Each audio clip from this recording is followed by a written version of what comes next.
Welcome. I'd like to call this Finance Committee meeting to order. The first item we have is assignment for request for council action.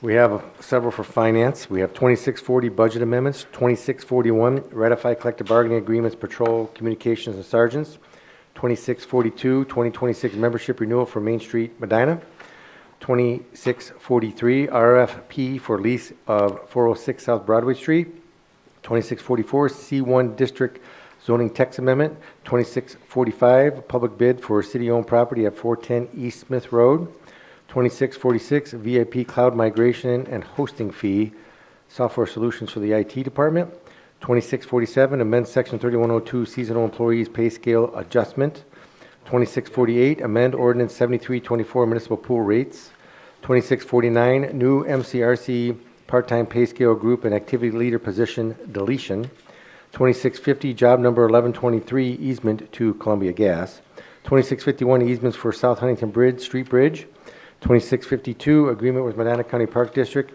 BMW Trail, 2653 expenditure to TEGOH Cyber Security Software Platform IT, and 2654 lease agreement and construction addendum for Medina Municipal Airport. All right. First item then, we have 2640. We have budget amendments. The first one we have is 2609. Keith? There's the first two items on here are pass-throughs, and the third one's a reduction to get within the estimated revenue. Questions? Move to approve? Second. All in favor? Aye. Opposed? Motion carries. The next one we have is 2026-110. This is another pass-through. It's the money made at on the ice cream machine. $21.26. Yeah, we're doing great. Move to approve? Second. All in favor? Aye. Opposed? Motion carries. 2026-11. This is appropriation for, it's out of the court funds that come from the court fees. It's in association with their impending move. Questions? Nope. Move to approve? Second. All in favor? Aye. Opposed? Motion carries. 2641, collective bargaining agreements, patrol, communications, and sergeants. Mayor Shields? Thank you, Mr. Coyne. Wanted to update you. On January 6th, council approved the collective bargaining agreements with the patrolmen's union as well as the dispatchers union. The dispatchers in year 3 had a 3% raise and a 1% pension pickup, which was also the same as what year 3 was for the patrol officers. Subsequent to that January meeting, it was discovered that the dispatchers who are in a different union than the patrol officers, they had already reached the limit of the pension, so that needed to be changed. Instead of a 3 and a 1% pension pickup, it changed to 4% total. At the same time, we were in the midst of trying to decide what was happening with the sergeants. We were able to settle the sergeants, which is good news. They settled for 4, 4, and 4. In an effort to keep everything the same, both sides asked if we could look at the patrolmen again and change that then so that they are 4, 4, and 4. So we have to, at the minimum, we have to approve the sergeants tonight because that is now finalized at 4, 4, and 4, very similar terms to the other two unions. We have to change and redo and repeal the ordinance we did for dispatchers to change year 3 because it's not possible for them to be 3% and 1% pension pickup. And then the patrol officers would like to request that they just be treated the same way. So all 3 labor groups with the police department will be 3 years of 4% raises.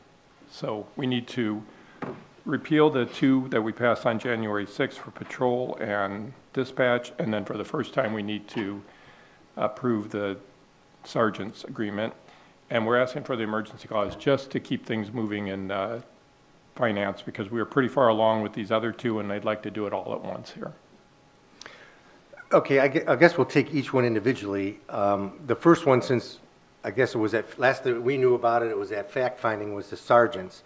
So as far as the sergeants, I mean, there's other things that the sergeants are getting that, you know, they didn't get before. And looking at it, because that's why we went to fact finding, I think we had an issue, at least with the wages. But looking through this, I mean, what are the other highlights? I mean, there's certain things that we're modifying in the agreement that benefit the sergeants, of course, and there's certain things that are going to benefit the city as part of the negotiation. And all these agreements are 3 years in length. So, on the sergeant's one, can you explain a little bit, like, go through, I mean, what did we finally end up as far as the deal, since we never really addressed that on council of the sergeants? Well, the sergeants is very similar language. It adds it corrects the premium contribution for the wellness or non-wellness. It really is. I tried to go through there for you and do a summary of what applied to what, but there's really nothing that was, it really does align all of them. It's very similar to the two previous ones that we approved. Well, the only biggest thing I think is the shift differential, right? They're getting a bigger increased premium. Well, the increased premium of patrol officers for sergeants from a 5 to 10, it used to be 5%, it's going to 10. I think that's one of the bigger changes. And then the other one was, well, the sick time, we're adding things about birth and adoption for sick time employees. And that was exactly the same as what with patrol.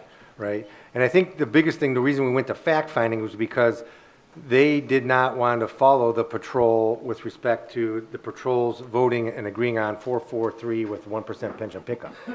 Correct. And then to avoid fact-finding, we went back and forth and were able to come up with a 4, 4, and 4, partly based on when they saw that the dispatchers then were doing 4, 4, and 4. Well, we'll talk about the dispatcher in a second, but, I mean, this is kind of what we fell in line with, I guess, with the other ones with 4, 4, and 4, so I get the fact with the sergeants. I mean, besides Denny, because you're not hearing any of this. Anybody have any questions on the sergeants? No, I'm good with that. Anybody have any questions? So move to approve the sergeants at 4, 4, and 4% over the next 3 years? Well, yeah, and I think we want to do, I asked the question if we can vote separately an emergency clause, and, right. Right. So you're just asking whether Just- to vote on the On the initial, the proposal for the sergeants. right. Anybody have For any the questions on sergeants. that? Chet, you had the second. Okay. Second. Thank you. Any other questions? All in favor? Aye. All opposed? Motion carries. Okay, is there? Abstain. Oh, one abstention, sorry. Kathy, you get the abstention? Okay. Okay, now you got the emergency The clause. request, the emergency clause, so move to approve with the emergency clause? Second? What's the? With the emergency clause? What is the Definitely. emergency clause for Well, the it's just to line them up. I sergeants? mean, I personally don't think we need it. There's not many people in this department. The finance department puts it in their system, but there's not many people to do it. They don't need an emergency clause, in my opinion. But that's Okay. up to you. Well, no, I'm just wondering why is it, okay, okay. The time constraint is that we have to file a retro report with the pension. And we're going to have to do that once. If we don't I have get it. emergency clause on the sergeants, we'll end up having to do it twice. Okay. Because they'll be at different times. We didn't delay the sergeant thing. It's not our fault. So we didn't It's not- delay it. It's not finance's fault either. I know, it's not our fault either, so it's the way it is, I guess. So the sergeants were going to go. We're going to pay them 4, 4, regardless. 3, and It's 1, just a right? question of when. Sorry? The sergeants were going to go 4, 4, 3, and 1, right? No, the sergeants are 4, 4, and Always. 4. Always. We went to fact finding. Okay. And then we negotiated out a fact finding for that. Well, again, we never went to fact-finding. We avoided fact-finding by settling this. Okay. Is there any other questions? All in favor? Aye. All opposed? Aye. Motion fails. So the next one we have is the communications, and I guess I'm very confused on this one. I had to abstain. Oh, I'm sorry, another abstention. Is your microphone on, Dan? Yeah. Abstention for Danny. The communications department, I'm confused because we negotiated it. I think, Mr. Shields, you signed the contract. Is that correct? We have not signed the contract yet. But don't we have to sign the contract when 30 days after council approves it, or no? Because of this came up, that the pension was not capable, that they couldn't go to they couldn't do 3 and 1%. They had already maxed out on the pension. So then the attorneys sent Keith an email saying, change it to 4, 4, and 4. And I said, slow down, we can't change it to 4, 4, and 4. Because we've already approved 4, Right. 4, 3, and 1. So that's why we have to repeal and redo this. So here's my question then, do they have to re-vote on this? Did the communications have to re-vote, the union has to re-vote, or did they re-vote? They already re-voted. Okay, they already re-voted, so how did this screw-up happen? Was it our attorney? I mean, we're gonna use the same attorney, wasn't it John Delino? Are we gonna still use him, are we gonna fire him, or what are we gonna do? Yeah, and I think that In fairness with everybody, the dispatchers are in a different pension system than what the police are in, and that's where there was some confusion.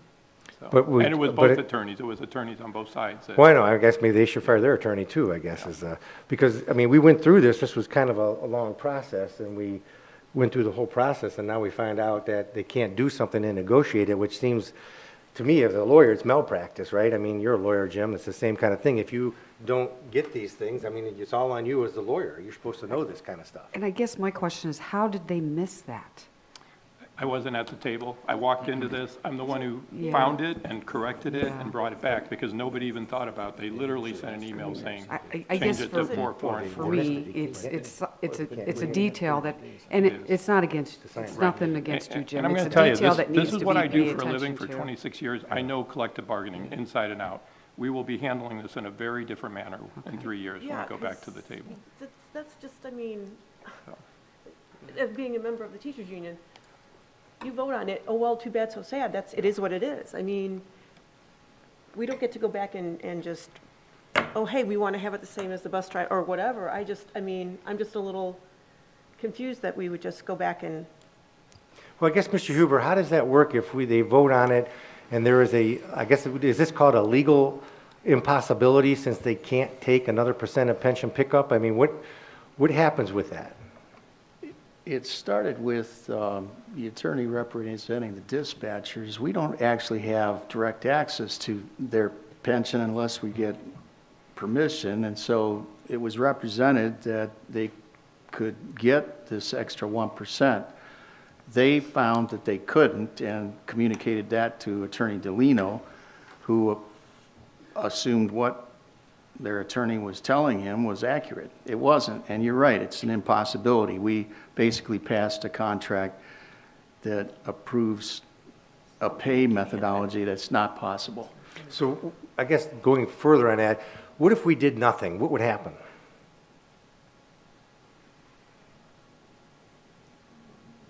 I mean, they made the mistake. Do we have to do something? I think in good faith for the police officers of this city that we sat down at a table with them, we're giving 4, 4, and 4 to everybody else. I don't know that because of this mistake at the table, that this administration was not part of, I was not there when this happened, but I'm going to speak up on behalf of the police officers and say, I'd like to make this right and get this behind us. And again, we'll correct it in 3 years when we'll go through a different I process. guess to answer your question, John, I'd have to look at it. I don't want to state on the record what would happen in that eventuality without. Well, I mean, this is different because there's a problem with it. The patrol officers is another story when we get to that. But this one is, there is an impossibility, a legal impossibility, that they thought they were voting for something that they couldn't vote for.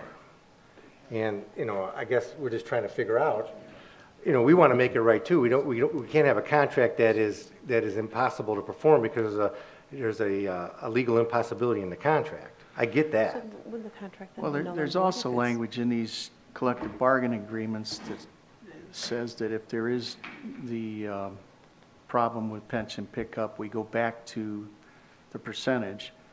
So I'm thinking that the attorneys for both the police department and representing the city didn't see this as a particularly material issue that was going to change anything in terms of money. And Mr. Shields, they voted on this again. Did the communications have to vote on this or didn't they have to vote? They did, both unions voted again. They voted on that, okay. So they voted on this, the sergeants and the communications voted on it. I mean, I get it. I mean, somebody screwed up as far as the, missing the pension pickup, and I guess to put them back in line with everybody else, it makes sense for the communications to put them back in line. But, it's disappointing, of course, because we spent, oh man, when did we start this? It had to be 4 or 5 months ago. So it's like, how can this be wrong after 4 or 5 months? But, I mean, does anybody else have any questions on it? So we're just talking for the dispatchers and sergeants, correct? The sergeants are done. Sergeants. Okay, Sergeants done. sergeants are done, just the dispatchers, Just right? the dispatchers Okay. right now. No. I don't have All we're any doing for the questions. dispatchers is we're going to repeal the ordinance that we passed. We're going to re-adopt a new ordinance that just changes the one problem. Okay. Because it's an Right. legal impossibility. Okay. And change it from a 1% pension pickup, because they're already maxed out at 10%, I believe. Yeah. And they'll get a 4% raise. Okay. So, anybody have any questions on that? So, two more. So I make a move to repeal the original ordinances that were passed on January 26th and February 26th For the communications. for the only. communications portion. I'm sorry, those were January 6th was when those were. Yeah, Yeah, we did them on January 6th. January Okay. 6th, yeah. The They commu- were, okay, they passed on January 6th. So What do I have to- communications, January 6th. Communications, January 6th. Second. Any further Second. discussion? Not on that one. All in favor? Aye. All opposed? Abstentions? Abstention. You got one. Okay, next, we got a motion for, Okay. So this, does this require the emergency clause They then to want- yes. repeal this as well? well, not to repeal it, but No. they wanted the emergency clause Okay. just to do it faster. Yeah. Okay, so move to include the emergency clause on the communications contract. Second for Repealing. the emergency clause. Discussion? All in favor? Aye. All opposed? Aye. Abstentions? Aye. Motion fails. Okay, the last one we have is the patrol officers, and this is a little more dicey because we spent a lot of time negotiating this contract. They wanted this, they got the pension pickup, and now that they see that somebody else is getting a raise and it's more beneficial to have a raise than pension pickup, they want pension pickup. In my opinion, I think we leave this alone because it's been voted on. This is, if they want to open up the contract, which it seems like they do, and Mr. Huber, you can explain this, I think we get a right to discuss things that we want. So if they get something, we could ask for something. You're right, you don't have to revote this if you don't want to. You don't, but they were also led to believe at the table that the 3-1 was the only way to get the third year done. And then when it turned out that the dispatchers could not legally do that, that's why they asked if they could come back then and keep it consistent for all three groups. Well, if they reopen the contract, I'd like to renegotiate some didn't- things, Yeah. if that's possible. I mean, they can't have everything they want. This doesn't make any sense. You can't say, This is how collective bargaining works in Ohio. It's a back and forth, it's a give and take. right, Everybody went to this table in good faith. we all did. Yeah. But it So- seems like they're coming back in bad faith, wanting a change that they have already voted on, that they took a long time, and we discussed this over a lot of meetings, and this is what they wanted, and they kept asking for Mr. it. Coyne, when you say a lot of meetings, I remember talking about an executive session starting in October. I don't remember that many other meetings other than maybe one other time. And again, they were led to believe this was their only choice to get the things done with the 3-1. Well, who led them to believe that? The two attorneys at the table. Who's in charge of those two attorneys? It would have been that's. So whether- these are our attorneys. No. It's the police And attorney and. they're the one on Right, each right, side. we're two attorneys, One yeah. on each side. Right. Right. So if this is that important, then I guess why don't we just reopen the whole negotiation? But I asked that question. You're right. I mean, if this is that important, we could do that. Yeah, I don't think it's a good look for our employees that this is what we come back I think it's with. important to understand, though, that what we're discussing here isn't pro or con police or employees. This is a discussion about the functional parts of this contract and the responsibilities involved in putting it together so that it was correct. And now we have these multiple issues. We've resolved two, but this one is probably not going to be resolved unless we choose to reopen, we can reopen the whole thing, if that's what they want to do. Anybody else questions? I'd like to see us move ahead with the 444. Okay. Anything else? Mr. Hubler, you look like you wanted to say something? Well, if you want to reopen the contract, I think the thing to do would be to table this and go back to the attorneys and tell them that's where you stand. And the patrol is a little different. They do have the ability to add this additional percentage in their contract for pension pickup, which, by the way, I hate pension pickup. In case anybody is questioning that issue, I can't stand it. It makes everything so complicated. But they have the ability in their pension to do it, and they chose to do it. So if you don't want to open up the contract, they looked at this. I mean, I guess, From a lawyer's point of view, my take on it is they made their call, they made their choice. Now, you can open it up if you want to, but it's up to you. It's completely discretionary. Well, that's right, and usually when you open up a contract, Mr. Huber, both sides get to get something. One side doesn't get something and the other side get nothing. But this is not costing the city one additional cent. And all they did, once they realized that, when they were led to believe that a 3-1 was the only way to get that third year done, they went along with that. When they saw that it couldn't happen, they just asked, would council consider it, which is what I'm bringing to you. Well, no, I agree with, I would disagree with you that it costs the city more money because pension pickup is different than a raise because raise compounds every year. So they are different. A pension pickup doesn't get additional raises added on to it, so to speak. It's a pickup of a cost associated with a retirement pension. And so the raise is going to cost the city more money. And I guess what my concern is, and we do have great people working for the city, but what my concern is, this was a legal contract that somebody didn't dot all the i's and cross all the t's, and this could set up a precedent for future, which I would love to avoid, having to deal with this kind of stuff again.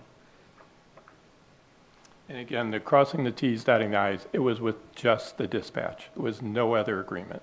So I don't want to paint this as that there was mistakes on one issue.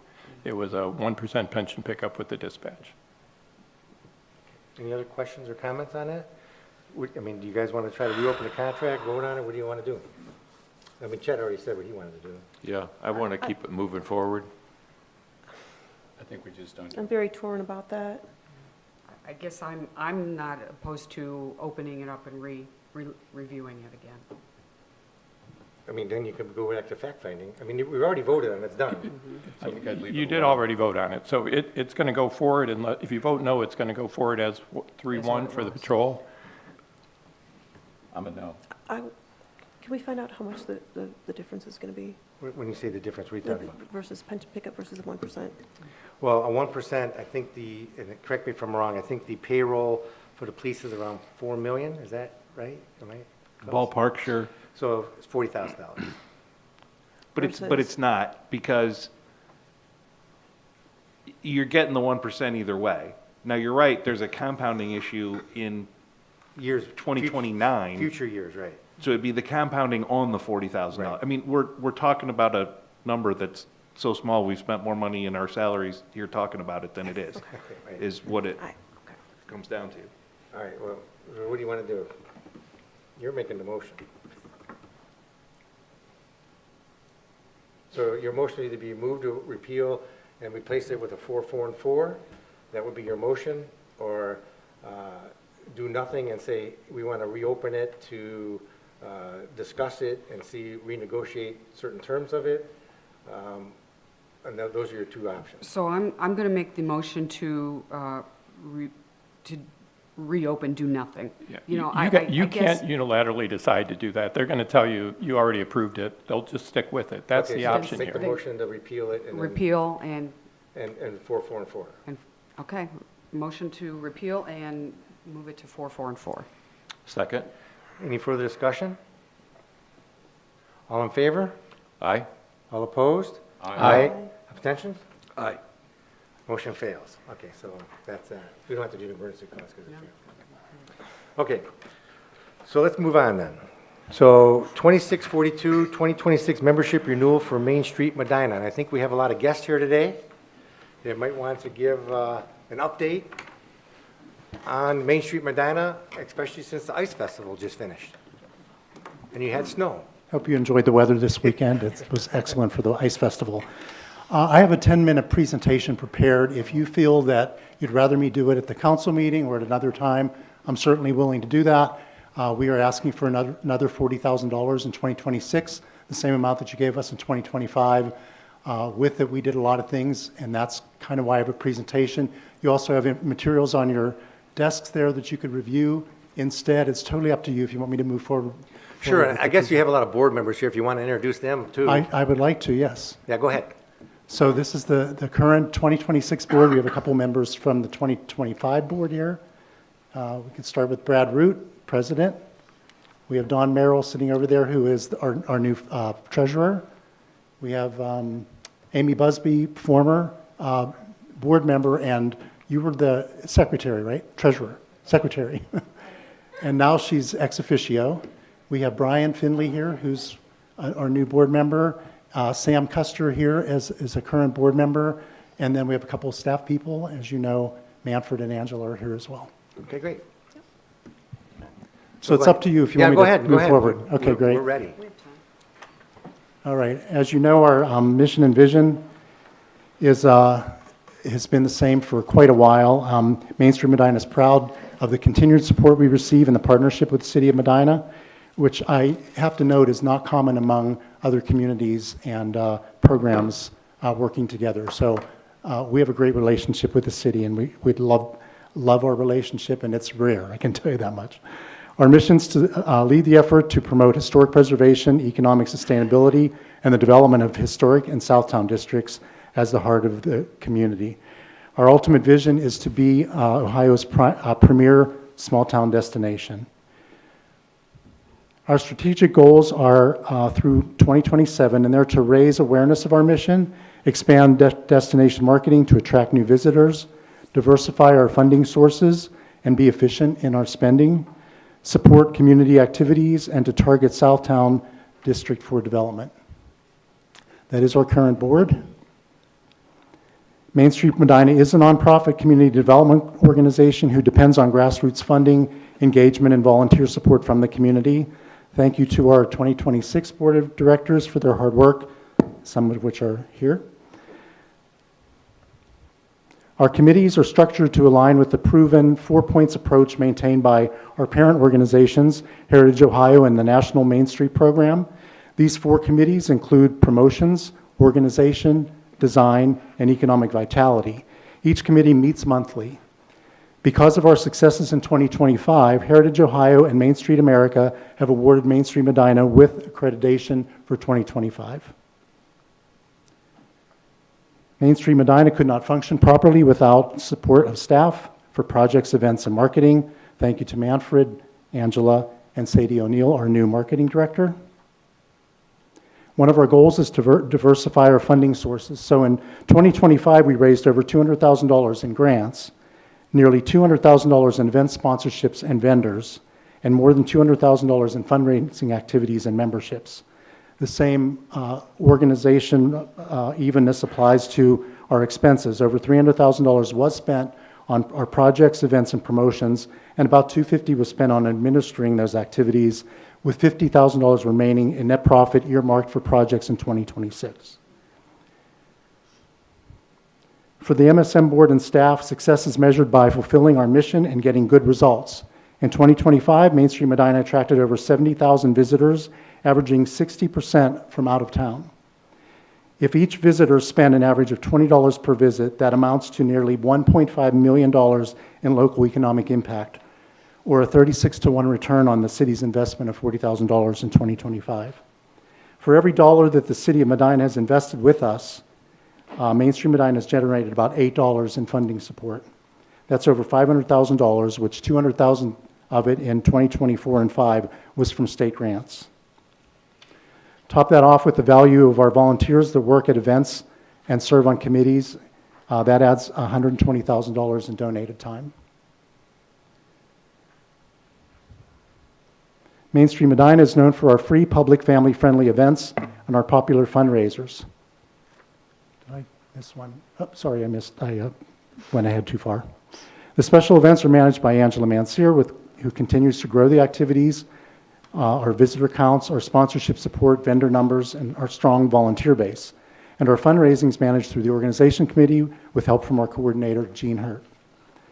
The Medina Farmers Markets are held weekly from spring to fall. 36,000 visitors attended. 57% were from outside of Medina. Kids Day and Teen Fest featured safety and educational demonstrations, live entertainment, and fun activities. 4,000 visitors attended, 55% outside of Medina. The Southtown Arts and Music Festival featured 12 bands and 30 artists with 2,400 visitors attending, 46% outside of Medina. The Medina Fall Festival featured crafts, hay maze, pumpkin painting, chili cook-off, live entertainment. 4,800 visitors attended, with 62% from outside of Medina. And then the Medina Candlelight Walk featured the Light Up Night, parade and fireworks, Santa, holiday characters, live entertainment and activities. 16,800 visitors attended, 59% from outside of Medina. And then we have our 4 seasonal Ladies' Night Outs, features costume themes like Mrs. Roper and Witches' Night. We give away passport prizes. There's special shopping and dining activities that night. About 5,000 people attended those overall, 58% from outside of Medina. We also do 4 cars and coffees a year that feature 150 show cars on display around the square with music, raffles, and activities. 2,600 visitors attended, 56% from outside of Medina. And then Restaurant Week, there's 21 local restaurants that participate in that. We had 832 people participating in the Passport. They had special menus, and we gave away $1,000 in gift card prizes. In 2025, we awarded 5 Medina County senior scholarships, totaling $6,000 thanks to our matching funders, Cool Beans, and the Medina High School class of 1970. The Medina Beer Fest drew 700 visitors in 2025 with a variety of breweries, wineries, games, music, food, and fun activities, raising over $50,000. This year's Beer Fest, by the way, is May 9th. Discounted tickets will be sold until March 15th. Medina Ghost Walk was a new event we had this year. It's a fundraiser that featured haunted stories from 4 different historic sites with guides, speakers, raffles, pop-up shops, and small plate appetizers from local eateries. The event sold out. We added 2 more events. Those were sold out. We raised about $18,000 at that event. Our annual appeal supported our upcoming Bee Park in Southtown with over 180 donors giving an average of $100 each for a total of $23,000 raised. The Beer Fest, Ghost Walk, and annual appeal all help us achieve our strategic goals of diversified funding. To bolster community awareness and designation marketing initiatives, we created a marketing team and hired marketing director Sadie O'Neill in Q3. Most notably, we've increased our Facebook views with a whopping 6 million views by the close of 2026, thanks to Sadie and the team. Here are a few promotional events held in 2025. Gnomes on the Roam, a scavenger hunt resulting in 50 participants, 12 winners. We held a spring and summer bingo promotion with 123 entries, $1,200 were given away. Wizarding Weekend resulted in 2,800 visitors, 22 parade participants, 40 moviegoers, 122 passports, 7 prize winners. The Fall Flower Pot Contest added to the streetscape aesthetics. We awarded 4 prizes from 40 entries, so there were 40 flower pots this year. We had a judging from 432 People's Choice voters, so there were 4 awards there. And then we also held a window decorating contest yielding 573 votes and gave away 3 winning storefront prizes. Mainstream Medina also participated in Small Business Saturday as the American Express neighborhood ambassador, distributing posters, tote bags, pens, and notebooks. Mainstream Medina launched the Winter Wonderful Medina campaign. It was a destination marketing campaign in December 2025, which is just ending in March of 26. We'll do a spring campaign after that. We placed ads in regional lifestyle magazines, mailed postcards to 5,000 homes outside of Medina, and posted a video commercial on social media, Armstrong Channel, and even area theaters. Another strategic goal of ours, sorry about that. Another strategic goal of ours is to support the community through investing in tangible design projects, especially in the Southtown district, and to promote historic preservation around the square. Manfred Heck managed the coordination and administration of these projects as part of the design committee. 9 of 16 projects were completed in 2025 with over $40,000 worth of reimbursements awarded to in private investments of $145,000. Riz Saliba was one of those. He invested $21,000 in wood repairs and dramatic new paint colors. MSM provided $10,000 in matching funds. Joanne and Peter King invested $37,000 to repair flashing and woodwork, tuck pointing, repainting the facade, and installing a signboard. MSM provided $10,000 in matching funds. Leslie and Lance Traves invested $15,600 to restore corbels, repair flashing, windows, and repaint the facade. We provided them $5,000 in matching funds. And then 400 South Court LLC purchased the former Kim College of Martial Arts building and renovated the inside and outside using our design assistance for the facade, and they received a $5,000 matching grant. We are currently in storage of these pillars and planters. We got $62,000 from a state grant to put those into Southtown. So in 2026, after we purchased and fabricated them, they're in storage now, and in the spring, the city will help us put those into the Southtown along Court Street. That's considered our gateway project. The new Medina Bee Park will soon convert this empty and unattractive lot into a public gathering space. The Bee Park team has completed Phase 1 with turf and planters installed. Phase 2 to be completed in June, adding lighting, cafe tables, public art, and a mural designed by a local artist. And pollinator plants will go in those as well. We do annual condition assessments of the 12-block footprint within the historic district in Southtown. Those were completed last fall and submitted to the city. It helps us identify areas of improvement to help prioritize code enforcement issues and development opportunities. The 2026 ornament, by the way, is now available. It's our iconic gazebo with patriotic bunting to celebrate America 250. The 2025 ornament was the John Smart House. It's among the collection of decades of ornament designs that we do to draw attention to preservation of historic landmarks in Medina. The Economic Vitality Committee, with support from Manfred Heck, continues to provide support to local businesses through education, mentoring, customer data, and new opportunities.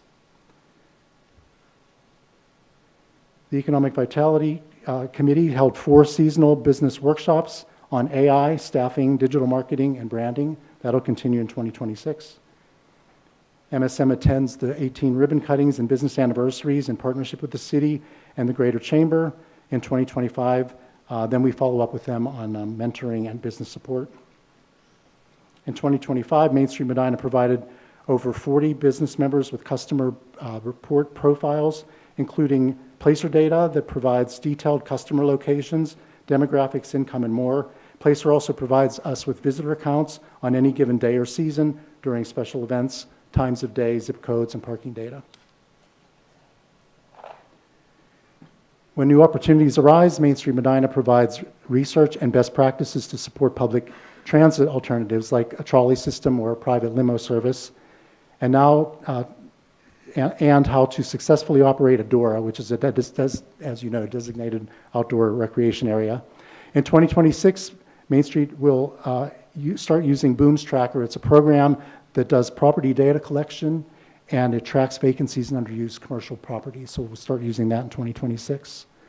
Throughout 2026, we will continue working toward, am I on the right one? We'll continue to work towards strategic goals like Southtown development, small business support, and public events as we celebrate America's 250. We hope you view Main Street Medina as a resource and as an asset, saving the community and the city money in funding projects, maintaining and managing events, marketing to visitors, providing resources to businesses and property owners, and enhancing public spaces. So thank you again, Council, Mayor, City staff, for all that you do, your ongoing support, and your invaluable partnership. Thank you. That was a good report. Mayor Shields, you want anything to add to that? No, just want to thank Main Street for all they do, and it was another great weekend here with the Ice Festival. I think the Candlelight Walk I've never seen as many people on the square as I saw this year. I want to thank you for all your creative and great ways to bring people to Medina and showcase Medina, and would highly recommend that we approve the $40,000 support of Main Street Medina again. Any comments, Council? I think it's a great investment in our city, and it brings in so many people who then tell their neighbors, and then their neighbors and their friends, and I'm proud that we are a city that allows this kind of commitment and work together to showcase our city and bring people in, and it kind of makes me a little happy to live here. So, I'm with you on the DORA. Yeah. Oh, Chet? Just been involved with some of the farmers market and things, and these big productions, but they always flow so smoothly. You take care of all the details and all those little things.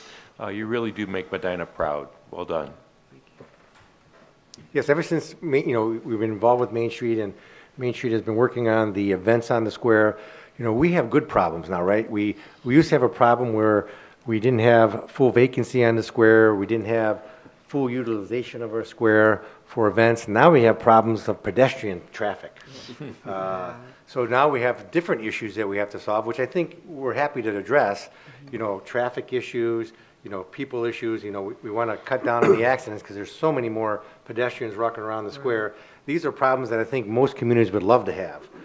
instead of vacant streets and just car traffic running through their square rather than people. But, throughout the years, I think it has grown. The collaboration and the effort of both the city and the city employees, both with the service department, getting things going, managing the traffic with the police department, they do a great job and they work very well together with Main Street Medina. And Main Street Medina provides the platform on which we can do this.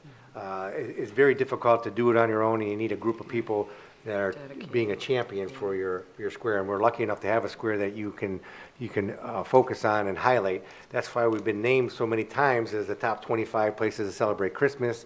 I think we were named the top 25 places to live. I mean, there's all these things because of the events that take place, and we could not do them without Main Street Medina, because we need a collaborative effort to accomplish these goals that we have, and it's very difficult to do it on your own. So I truly commend all the work that is done, because I know it's a lot of work and a lot of hours, but I think the citizens, not only in the city of Medina, but in the surrounding communities, really appreciate it. Thank you. Yes, the only thing I want to say, in my tenure on council, supporting the forming and continual support of Main Street's probably the best vote that one of the best votes that I have had in my tenure. So great job as always. I know you're going to have an exciting year this year. Can't wait to see what's going to happen. Thank you. So with that in mind, move to approve? Second.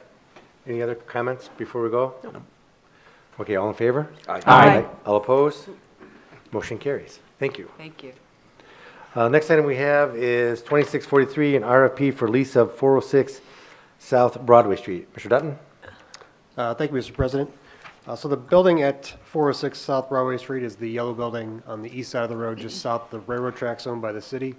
In 2014, it was leased to Peaceworks, operating as Spokes Cafe, for a 5-year lease, which was renewed in 2021, so it'll expire May 27th of this year. So the lease allows Spokes Cafe to operate with no rent, but they must pay the utilities and maintain the building, and also occupy the building as authorized by the lease.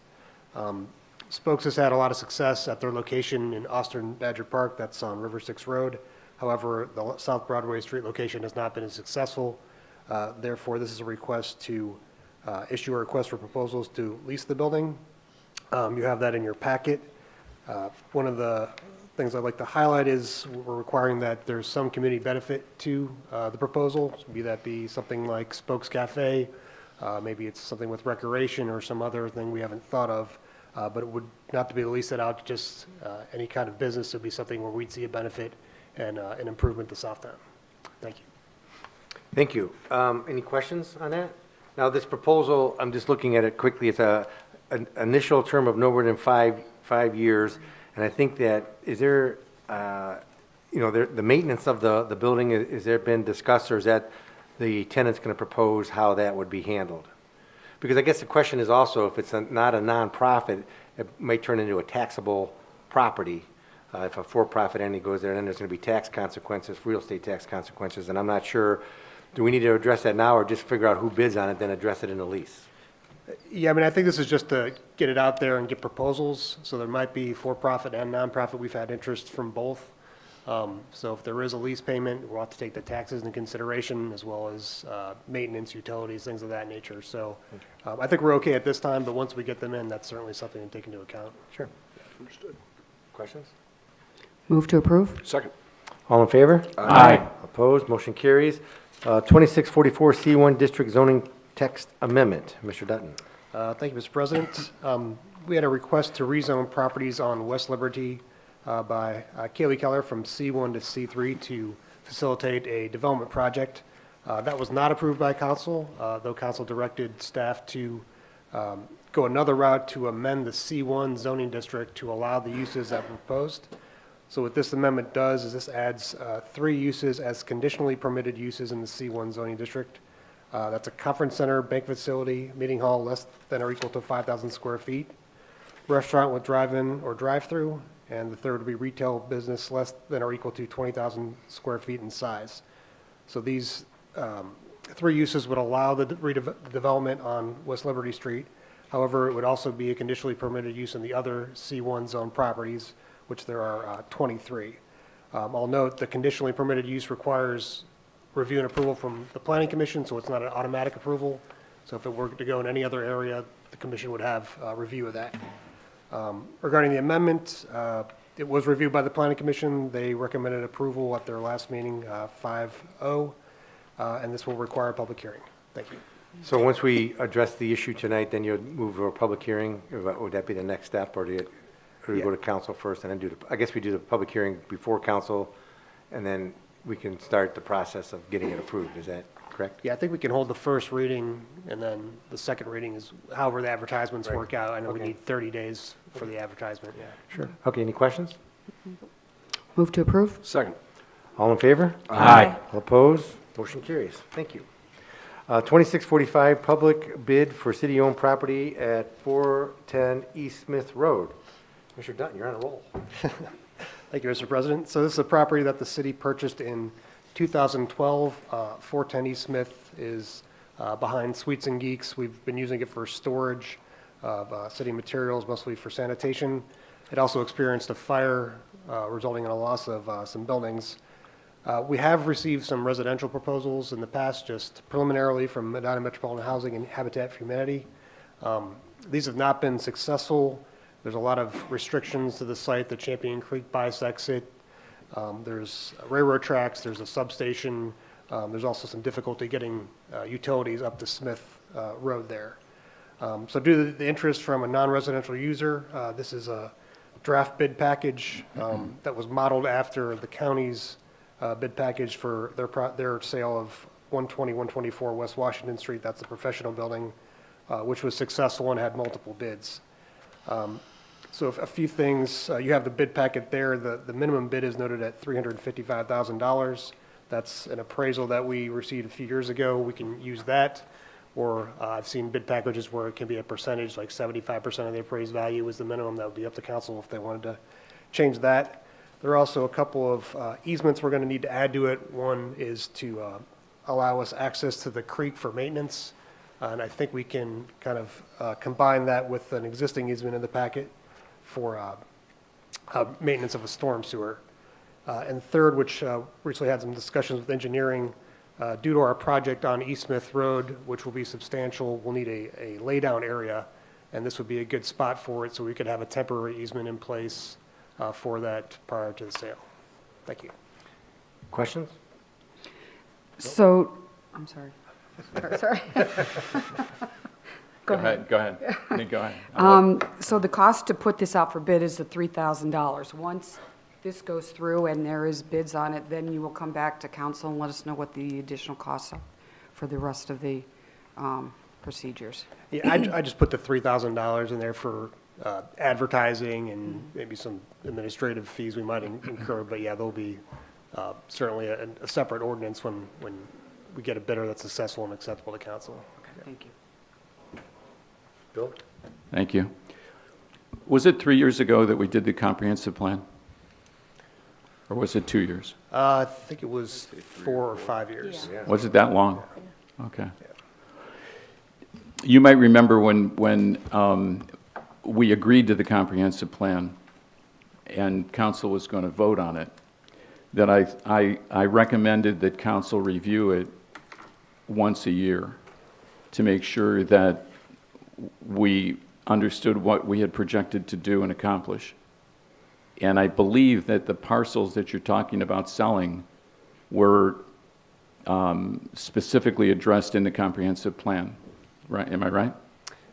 Yeah, there was a section for redevelopment kind of along the East Smith corridor, and it was for residential in the rear. Right, so that was, you're answering my question, that's right. Has Correct. council reviewed it every year since we passed it, I guess, 4 years ago? No. But the question you're asking, and we tried to move forward, and I remember... I haven't at least- actually finished my question. Oh, no, but go I'm ahead. answering your question with a question. Okay. The residential communities that came up, we had a few of them come through to try to do a residential development, but it was cost prohibitive. And that was kind of an issue that we had. There was a few projects that they tried to locate different types of buildings and numbers of units in that area, but they couldn't make the numbers work because of the creek and because of the other things they've had.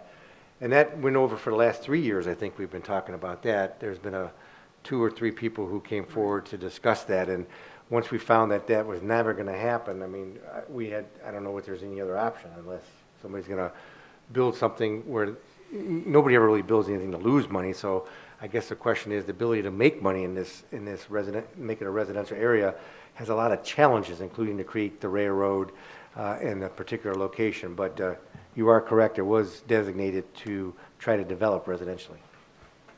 Right, and I guess it's interesting to me that we spent the time in the comprehensive plan to put that together, and that was, nobody ever parceled that out, that it was that difficult to build, for one thing. And secondly, I have rarely seen any piece of property, no matter how oddly it is configured, that somebody hasn't found a way to actually put a building on it, regardless of the creek or the elevation or whatever's been mentioned. And if there if it isn't given time, that could possibly be residential.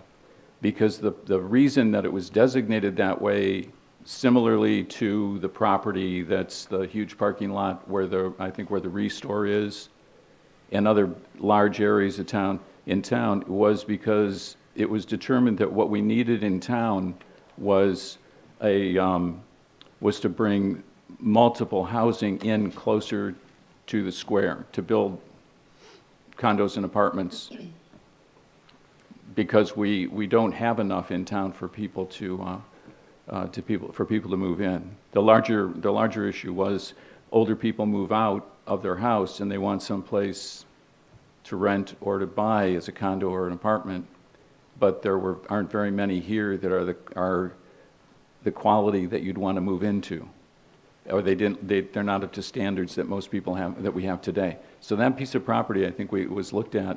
So I'm surprised that it was 3 years ago, I guess, no one ever recognized that it wasn't buildable.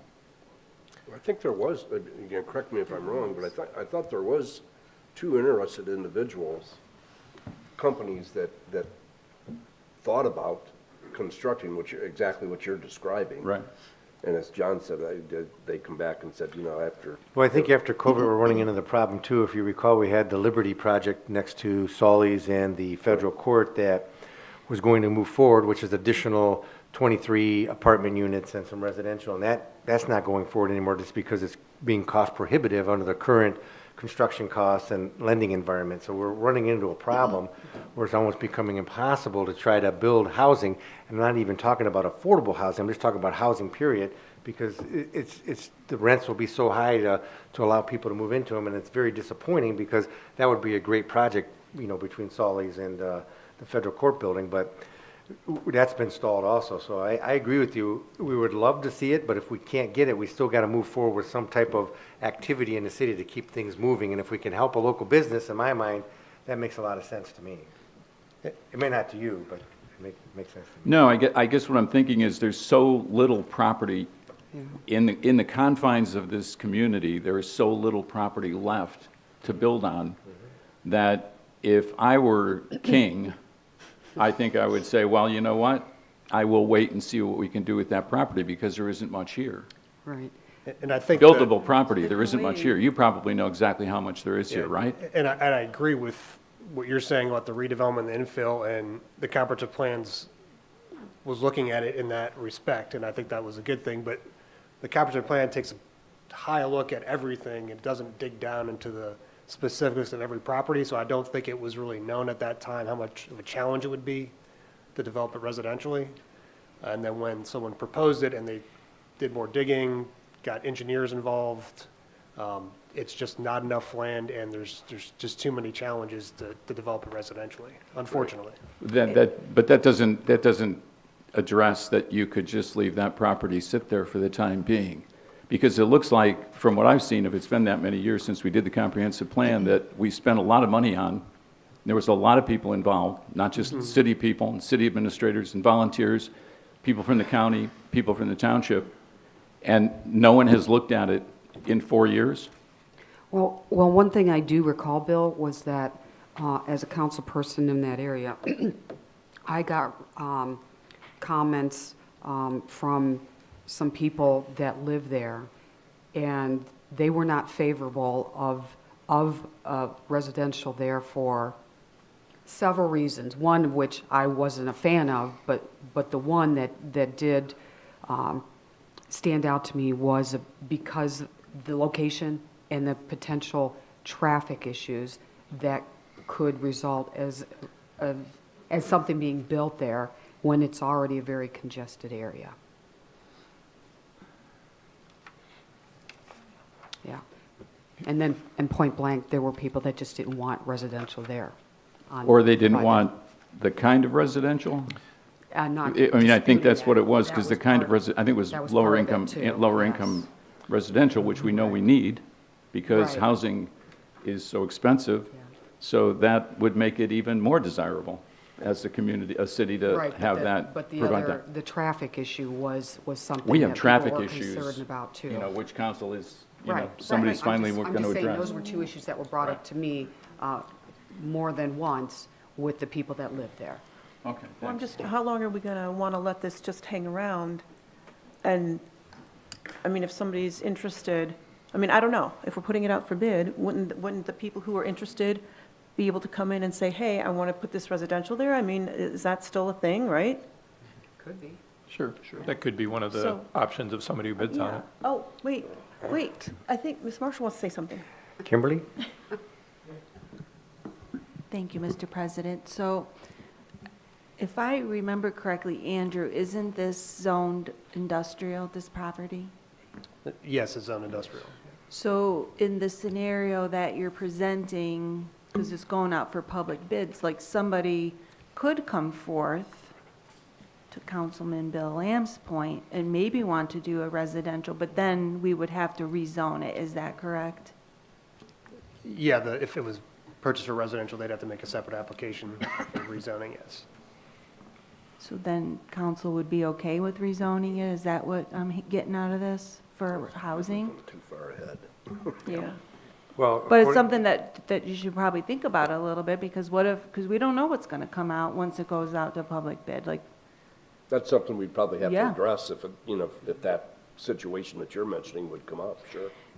because we've had a lot of people coming to Andrew and myself about looking for places to do housing development, and there really isn't a whole lot of land left. And if somebody is creative, that they're not afraid of the creek, and they're not afraid of the railroad, and they're not afraid of these different things, because, right, we did it at Farmers Exchange. A lot of people said no, but somebody said yes, so it could happen. So there's just something maybe for council to think about that, depending on what you get. Well, I guess the question is, I'm okay with, putting it out to bid, put the feelers out, because right now it's doing nothing for us. We can all conjecture of what we want to have happen, but we're not the ones putting the money up to have it happen. And that's, I thought, over the years with these individuals coming with the opportunities of residential development and then seeing and hearing the reasons why not, it was disappointing somewhat to me that it couldn't occur. And I guess I'm ready to allow, something to happen, at least make it more productive land, instead of having, that we used to have there, the trash containers stored there, because Nina loved that for a while. But I think it would be, let's see what happens, see who bids on it, see what happens. As long as we have the provisions in there that allow us to accomplish our goals, in my mind, the storm sewer issue or the sanitary sewer issue and the creek cleanup to prevent problems in the future, I mean, those are kind of our goals that we want to make sure that we maintain and retain those rights, so. And wasn't, John, Yes. just, sorry, Denny, I just wanted to make sure I understood that the challenges that we've seen from previously trying to develop this was related to these environmental assessments, right? The arsenic levels that would need to have some kind of remediation before qualifying them for residential. Is that the primary problem? I don't think that's the primary problem. That's maybe one of the problems. The creek significantly restricts what can be developed there, and then we'd like a setback from the creek as well. Right, okay. And then the utilities on Smith are higher than the the site, so it would have to be a pump station or something like that, so that's pretty cost prohibitive at that point. When you're adding all these things up and the developable land, I think that's why it hasn't worked for residential. Okay.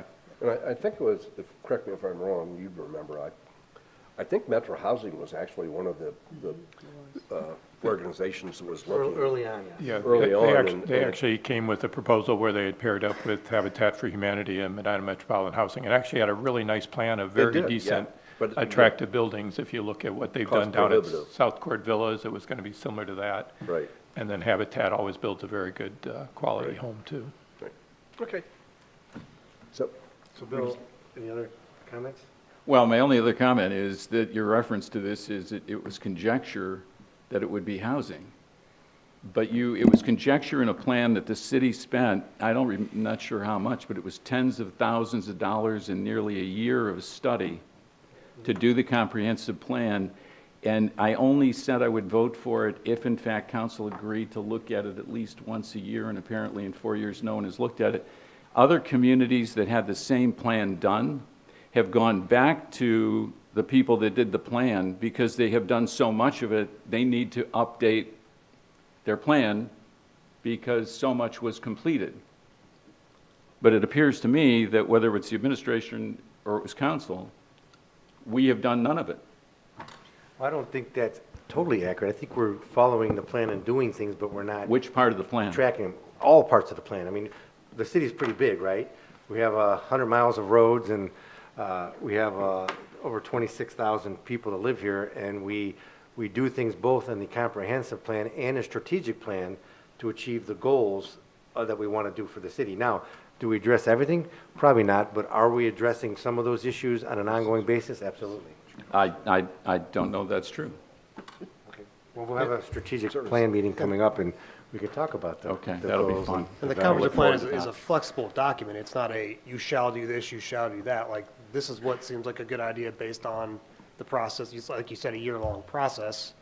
But sometimes that doesn't work out in reality, and I think that's the case here. I fully understand. I know it's not legislated. It's a guide.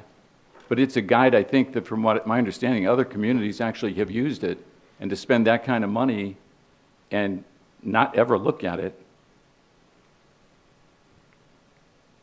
I mean, we do review it. It's not like it's on a shelf somewhere, but pardon me? Well, he wants a different review by council. I it's not understand a what he's saying. formal review. Yeah, he wants more of Okay. a formal review by council, and I get what you're saying. And we probably should start doing that. We have that, we do the strategic plan, every 3 years, but every 10 years is the comprehensive, but it should be constantly monitored. Like maybe once a year, we look at the goals that we're achieving and the direction that we're going, because all of our decisions on council and through the administration are following the plans that were set forth in front of us. That's our quote-unquote mission of the city, of where do we want to head and how do we want to quote-unquote steer the ship. And we do that, but I think you want to look at it a little closer, and there's nothing wrong with that. I just don't want to be engaged with something that we totally ignore. I agree with you, yes. So are you suggesting we revisit this and then, Andrew, bring this back up again? Or what is, I mean, if we come to the conclusion that, No, I think he's saying that he wants to make sure we review the plan. Now, we could vote on this tonight. I mean, I think we should vote on this tonight, but I think Bill makes a valid point.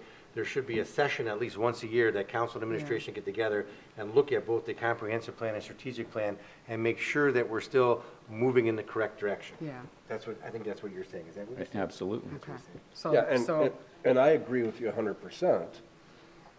And I think when, I don't know how many years ago it was, that Metro Housing, and there was another Yeah. corporation that we thought, well, boy, this is following the comprehensive plan, and it was cost prohibitive.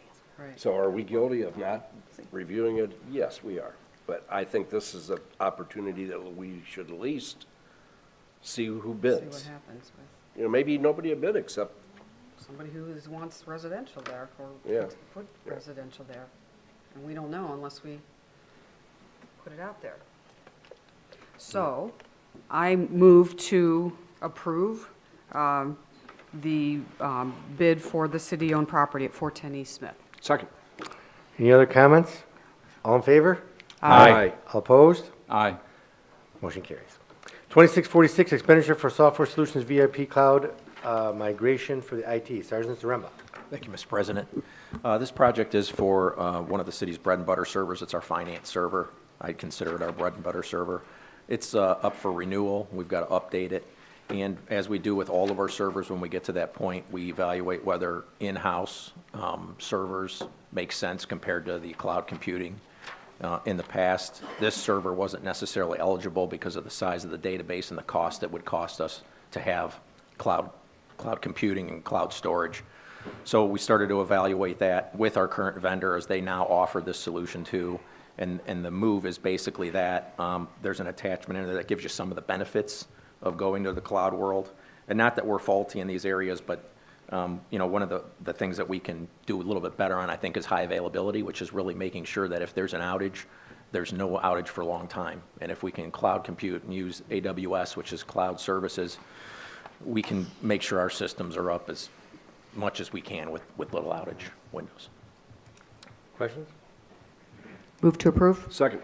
All in favor? Aye. Opposed, motion carries. 2647, amend salaries and benefits code 3102, seasonal employee pay scale for the parks. Mr. Worley. Thank you, Mr. President. This request is to modify Section 3102A1 for seasonal employees in the Parks Department. As you may know, we have about a little over 20, anywhere from 20 to 25 seasonal employees that we hire every year, beginning around April, and some of them stay through November. They provide essential services for the Parks Department so we can support events on the square and events in our parks. We have around 110 events up on the square, as we just heard from Main Street, many of which are Main Street events, not including the farmers market that occurs every Saturday during the season. In addition to those, we have about a little over 200 pavilion rentals that we serve every year, and we're maintaining about 185 acres of parkland. We've tried over the last several years pretty much everything we can to be able to build our workforce to meet the demands of the department. We lowered the age requirement to 15. We removed the need to have a driver's license. We've been to countless career fairs, and we're just not getting the applicants that we need. And our workforce, quite frankly, is not anywhere that it used to be a few years ago. So knowing that, we've done end of the year surveys with our seasonal employees, and the number one thing was that they wish they had higher wages. If they leave and we ask them why, it's all related to the wages. They love working for the city, but quite frankly, the private sector is paying substantially more than we are for entry-level positions.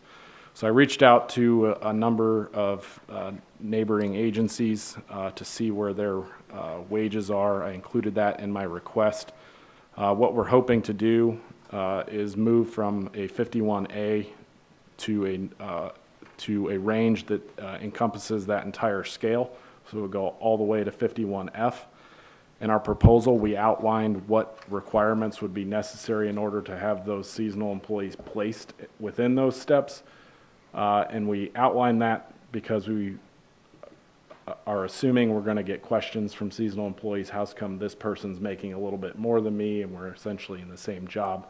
I feel what we proposed here will give us the ability to place an employee anywhere from 51A to 51D.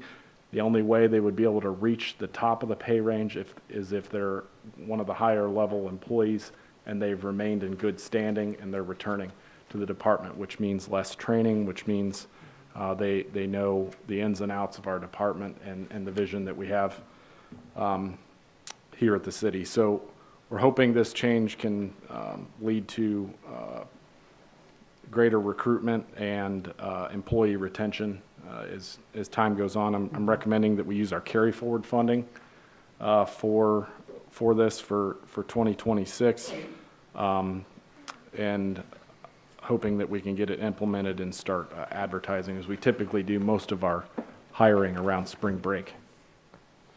I have a question.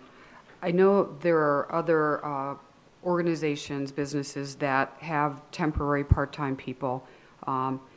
and when they come back the following year, they give 50-cent raise or whatever. So my question is, if you start at a 51A and you come back the next year, do you go to 51B, or how does, or do you get a raise Yeah. the following year? Yeah, good coming question. back? So I put that in there, so if you look at the proposal, under 51B, it says new hires with a driver's license and insurable, or a returning 51A in good standing. Meaning at the end of the year, our supervisors do evaluations of seasonal employees to kind of help us in the office gauge whether or not we should invite them to come back, or if we should, sit down with them at the end of the year and let them know what they need to work on, so on and so forth. So, good. And I think, at least on my part, I ask questions. Yeah, I read it, and I thank you for including all that information. But for those people who don't have this information, it provides them additional knowledge of why we do what we do here. Thanks. Yeah. A couple questions I have is that I get why the raises need to be implemented because of the challenges of getting younger people to take those seasonal positions because of the competition out there. Of course, the fast food restaurants or what have you are paying a little bit more, $15 to $20 an hour to work in those establishments. And that makes a lot of sense. And also, I think in looking at the city as a whole, you're the only department that kind of falls in this situation where you have a challenge of hiring and paying. I was trying to think of other departments who would fall within this that might want this, and I don't know if I can think of any. I mean, I don't know if anybody else is similarly situated to your situation. I was trying to think of, the streets aren't. I don't think there's anybody. It's just seasonal staff. Yeah, it's just seasonal staff. I'm trying to think of who else would fit that we don't leave anybody out. So if I may, we have the slots for seasonals in street department, specifically for the LEAF program. But it's been probably 4 or 5 years since we've staffed seasonals because of the rate of pay. People don't want to come and work raking 12 hours a day, 6 days a week. And to Jansen's point, we just weren't paying enough as a seasonal, so we go without and pay overtime and pull from other departments, laborers, or whoever can, all hands on deck to make it work. The other thing is that, we just approved the pay raises for everybody 4%. Is this in that or out of that? So I put this study together before the cost of living increases were approved. So the actual rate that's in the request here is a 2025. So the 2026 pay rate is $13.76 would be the starting wage, and it would top out at $17.56 an hour. Everybody got that? Yeah. And I love you're using your carry forward. That's a good thing, isn't it? I mean, those, I guess, Nino, I guess the question is if you had a situation where you needed to hire those seasonals to assist, I guess you just have to compare what the cost of overtime would be compared to the cost of hiring somebody to rake the leaves during that, period in the fall. And I don't know what the numbers would be, how they would work out, if it's beneficial to just pay overtime because they know what you're doing, or is it beneficial to hire somebody else? I can't imagine overtime. Is it $16 an hour? Extra overtime? So overtime, time and a half, a laborer is at $26 an hour, so that's close to 40. I mean, we're 14, paying quite a you're bit close, with you're close. OT. So you're about the same. It depends whenever that gets Good out of whack, balance. that you have to investigate it to see what's more cost effective. Well, yeah, but if they're not applying for the position? Well, the rate's too low. That's why they're not applying Yeah. right now. Yeah, the other piece to seasonal employees, so college, a lot of colleges have switched from quarters to semesters. And what we're seeing, when I first started here, we had seasonals that could work into the beginning of September. Those days are long gone. Most of them are gone by the beginning of August. And quite frankly, that's the middle of our season. So we're losing a ton of our workforce, before fall even starts. So we've been fortunate to be able to recruit some people that, they're retired, they want to get and, work in the parks.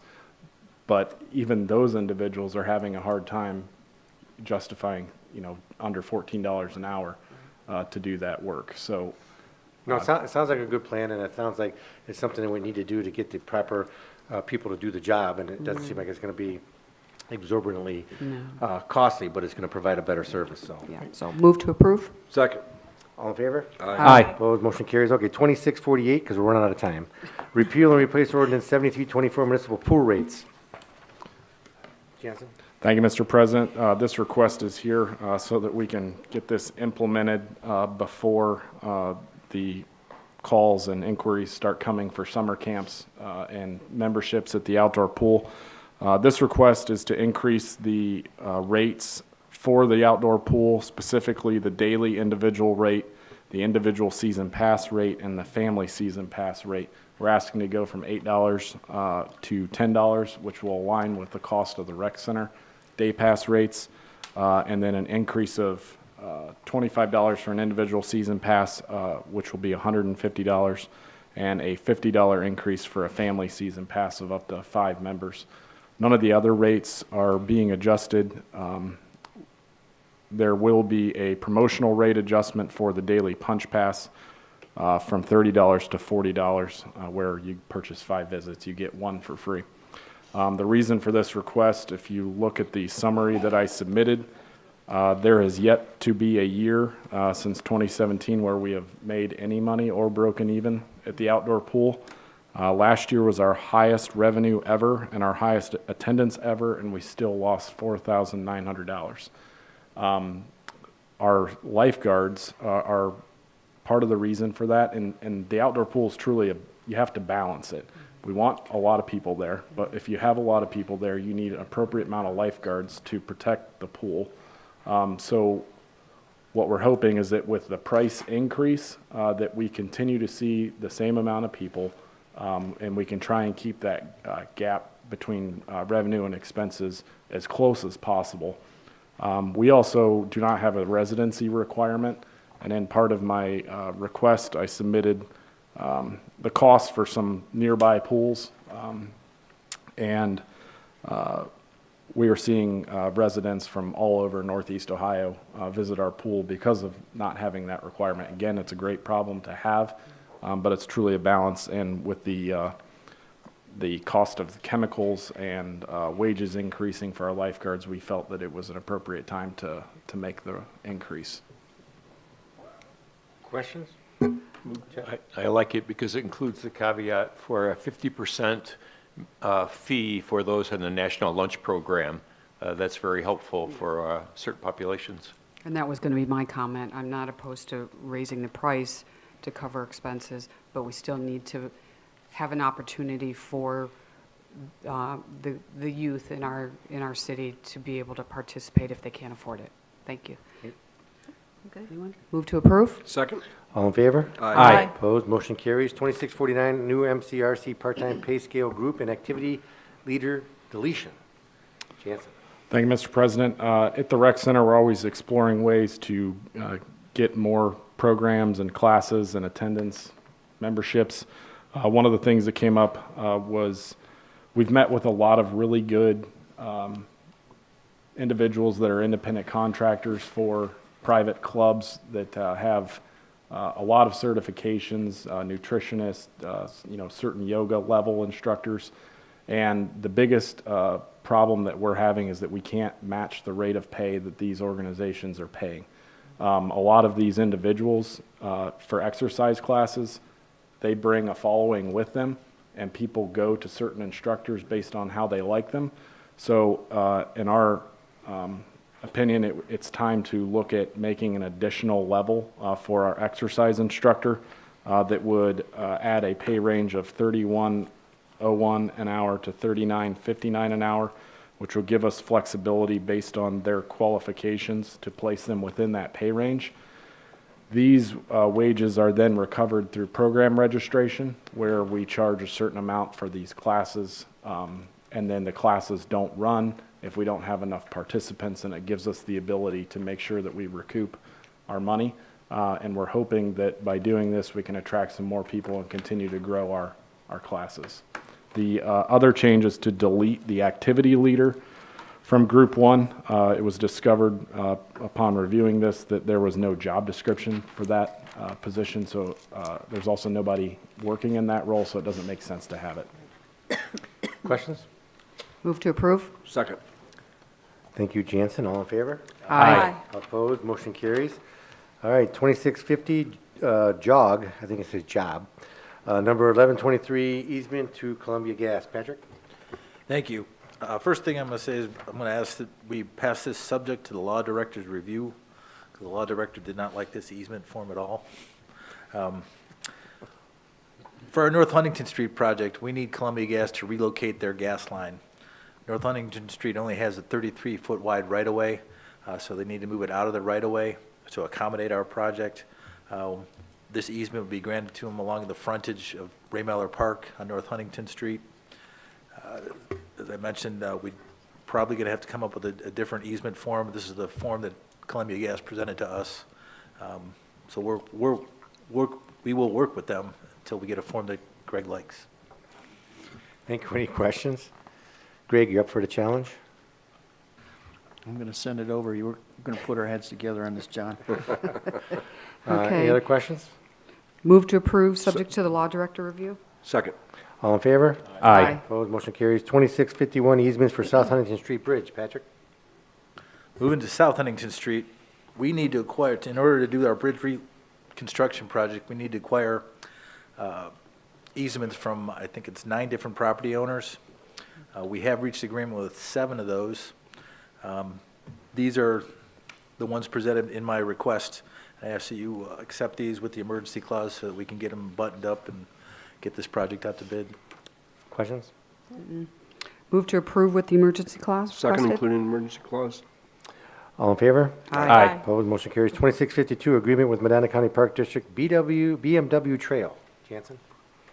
Thank you, Mr. President. This agreement with the Medina County Park District is to hire a trail consultant over the period of 3 years to explore opportunities to create a trail linking Brunswick, Medina, and Wadsworth, utilizing a variety of different properties and connecting the communities together. Mr. Huber has reviewed the agreement as well as the Medina County Park District, and they are looking forward to hiring a consultant to do this. The agreement kind of outlines the details of communication and payment for the city. Now, do we have to make this contingent upon the other parties making their payment? Should we make our, They actually did already Oh, they already approve did? both of theirs, Did they? yes. Correct. And the Park District is good to go, too. okay. And the BMW Trail, people keep asking, that's Brunswick, Medina, Wadsworth. That's why they call it. Not the car company. Not the car. Okay. Move to approve? Second. All in favor? Aye. Opposed, motion carries. 2653 expenditure for TEGOH IT Department. Sergeant Zaremba. Thanks, Mr. President. 25 years ago, when I started here running the IT department for the city, if you told me that we were going to need some of the things we need for cybersecurity protection, I wouldn't have believed it. A good firewall and maybe antivirus protection would have been good enough. But here we are. I've included a little diagram in your packet, which kind of gives you some of the categories. And what this project entails is, what I want to do is expand on what we've already have in place here protecting us with some new things that have come out. Some of it's AI-driven, which helps us. Some of it's being required by some of the auditors. The state of Ohio, the police department's leads came in, did a technical audit, and within 2 years, we're going to have some of these modules in place that deal with logging and having logs reviewed for not only your servers and your desktops, but network security, the lateral transformation behind the firewalls. So when you have those breaches that happen behind that. So these are basically, I'll refer to them as modules in the diagram, and these are the areas that this project and this software will cover. I'll point out, this is going to be a 1-year approach, and the reason being is this technology is changing so fast.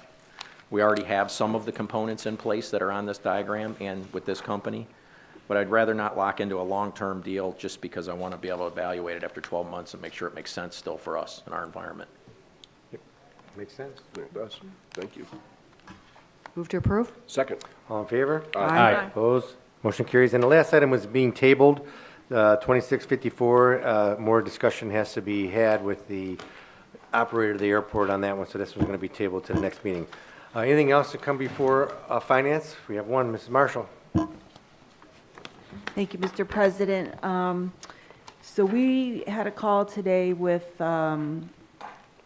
a lady from Senator Husted's office about some funding opportunities that are, that they're working on, and it's a couple programs, fiscal year '27 congressionally directed spending, and then they also have programmatic appropriations. So some grant opportunities.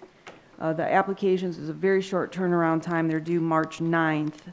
We've got a couple of projects that we'd like to consider. One is the field house expansion project that Jansen's been working on at the rec center. And then, of course, there's the public parking lot and a couple other items that we're looking at. So we would like to bring this to council for the resolution at the next meeting in 2 weeks, which is actually the deadline of the grants. Now, there's a possibility that the grant deadline will be extended beyond March 9th, but we wanted to get this on your radar. So I think we want to add to the agenda just to approve it so it could go to council next meeting, I guess, is Yes. approve a resolution to apply for the capital grant. Yeah, there's two different program names here that we'd like to potentially look at, so. And we'll define that at council, but is there a motion? Move to approve? Second. Any other questions on that? All in favor? Aye. Opposed? Motion carries. All right, with that, the Thank meeting you. is adjourned. You have 4 minutes.